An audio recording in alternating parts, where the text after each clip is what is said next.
How you doing, folks? Welcome to another vlog at Noth Farm. We've got quite a bit of snow here in northeast Scotland, so we're just out on the morning chores, giving Oren a walk, checking on the goats. Gonna take some hay up to the sheep. Hello, girls. Some snow there, everybody. Yo, you're alright. You're alright. You guys need some hay. Mandy needs let out. At the moment, we're keeping Mandy locked up in her own little bedroom. Gave my finger a nibble at night time because she's getting a little bit of bullying from the two white ones, and apart from that not being great, she's also probably in kid, so we want her to have as relaxed a time as possible. So we just put her in there with her own food so that she doesn't get the food stolen, and then we let her out every morning so that she's free to roam. You good girl.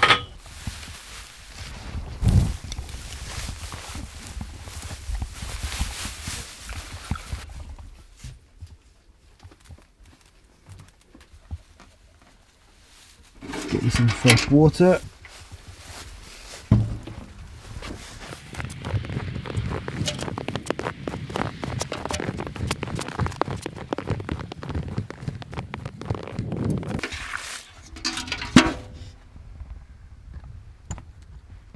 Oh. Of course the water pipes are frozen, so we'll go and fill up the goat's water from one of the house taps. See, the storm blew off a tarp off of the top of the goat byre. This was put on last year because we got quite a few leaks in the byre roof, but yeah, that massive storm we had blew it off. We didn't like it anyway. Oh, didn't expect that to be open. There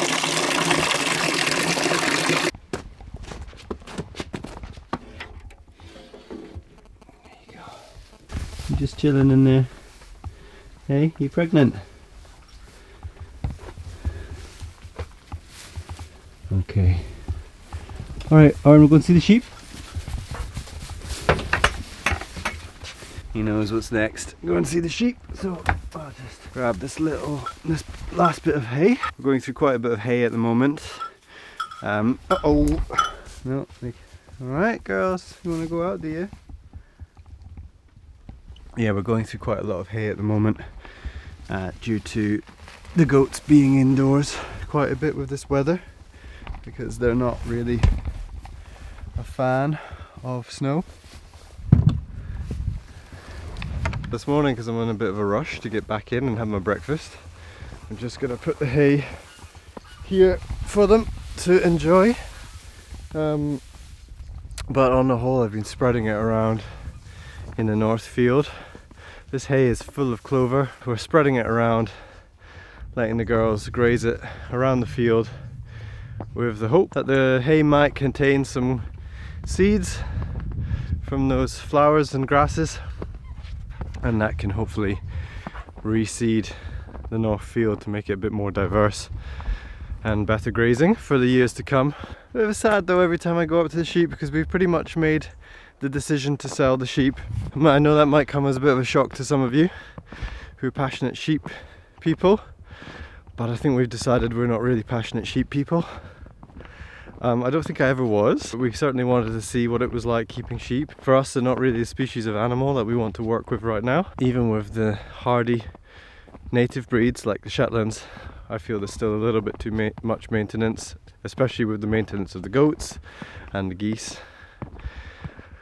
But it's not just our laziness with keeping them that is the problem. The main thing is that they are competing with the goats and the geese quite heavily for the grazing. We weren't quite sure whether we had enough areas of grazing to support 3 grazing animals, and I think it's quite clear that it's a bit touch and go whether we have enough. We also would like to hatch more geese this season.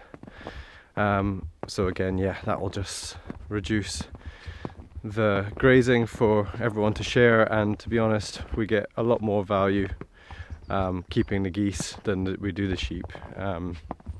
We've also got a few goose plans up our sleeves to do with products from the geese that we'd like to experiment with. So we need to give them as much grazing as possible.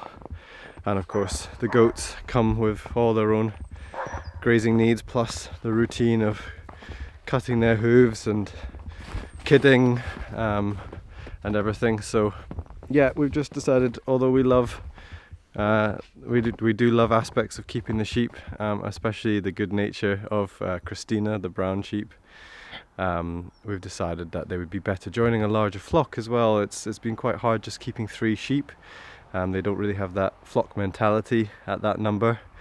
So moving them is just a little bit too slow and awkward for the rest of the to join in with the rest of the way that we do things here. So I think we found someone who would like to buy them. So yeah, gonna miss the wee woolly girls, but this is just what we want to do. We want to just keep on experimenting with different animals here at Noth, just to see what works with the farm and the whole systems design that we have for the place. And we had them for just over a year, which wasn't too long, I guess, but enough for us to realise that it's not really working for us, and best just to cut our losses and get working with the animals that we do feel work here well, in the best way as we can. Alright, that's the morning chores very quickly done. My stomach is grumbling, so we're going to go back into the kitchen where Rosa is preparing some pancakes. Can't forget your breakfast, can I? Good boy, stay. Go on then.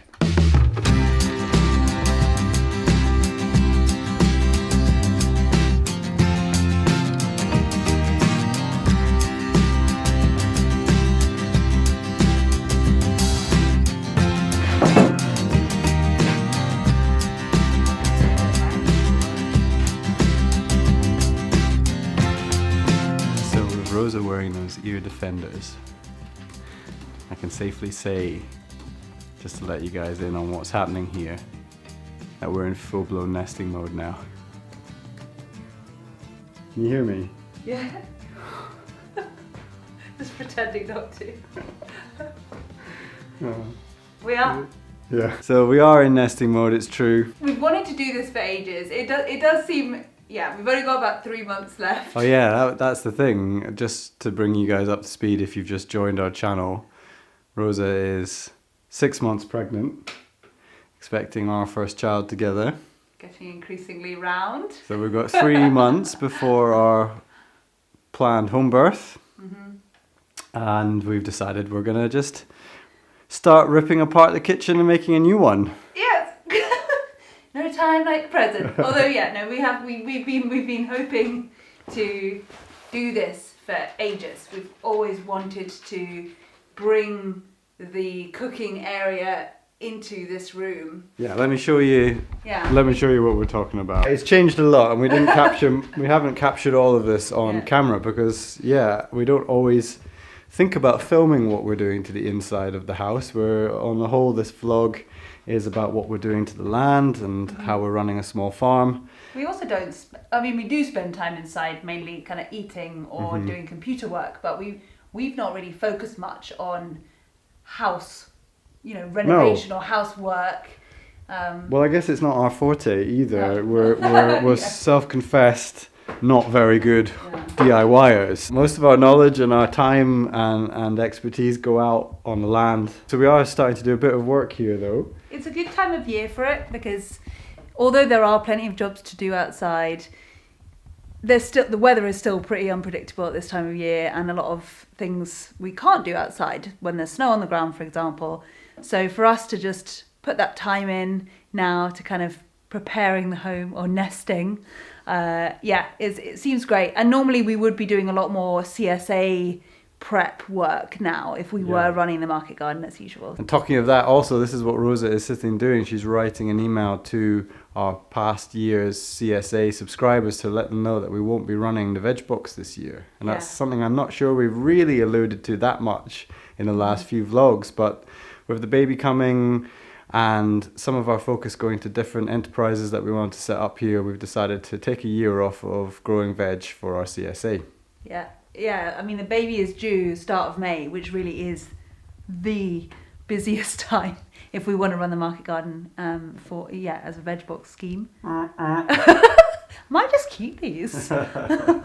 So useful when I want to zone out. Behind me, this is the kitchen, Bit of a mess. as we've known it for the last 10 years. And it's been a lovely kitchen, and we sort of revamped it a few years ago, put in some new countertops.